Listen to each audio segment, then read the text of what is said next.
Hello everyone, my name's Nathan with the Community Library Network, and this is the 6th and final episode of the 2020 Teen Summer Writing Series.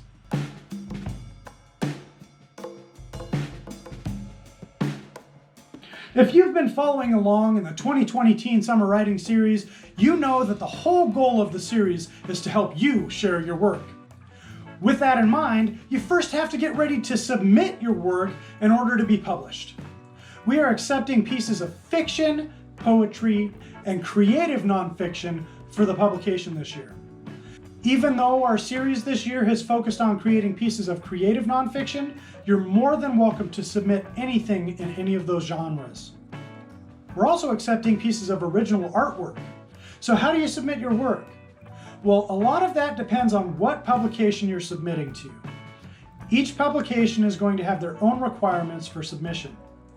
There's some general information about how to format and submit your work to different publications on the last pages of the workbook.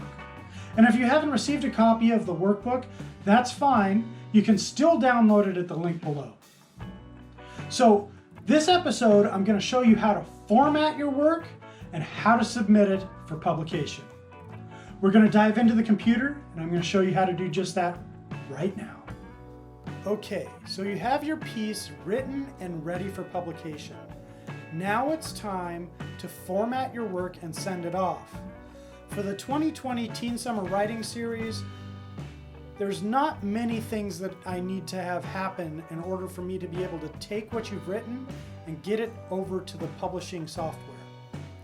But one of the things that I would really like to make sure that you do is save your work as a docx file.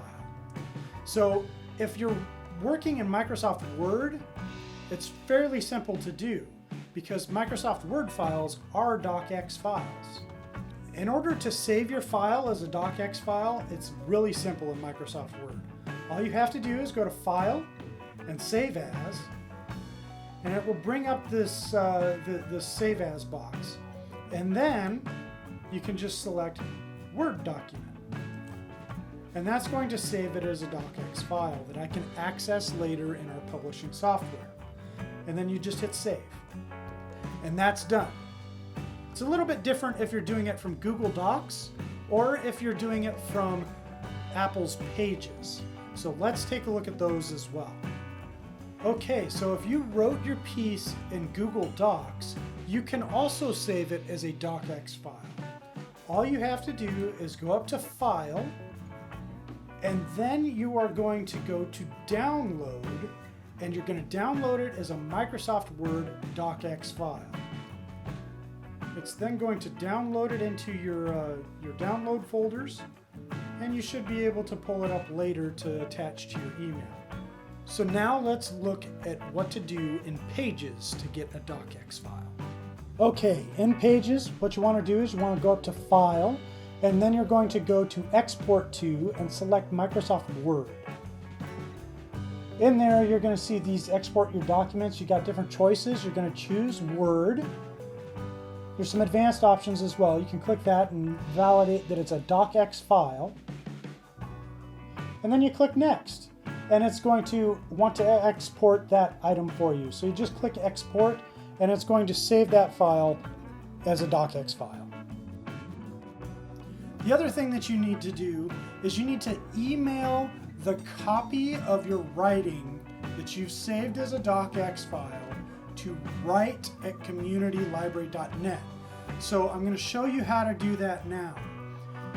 Most email systems are pretty similar. You need to find the Compose or New Email button. You're going to click that button, and it's going to bring open a new window for you to compose your message.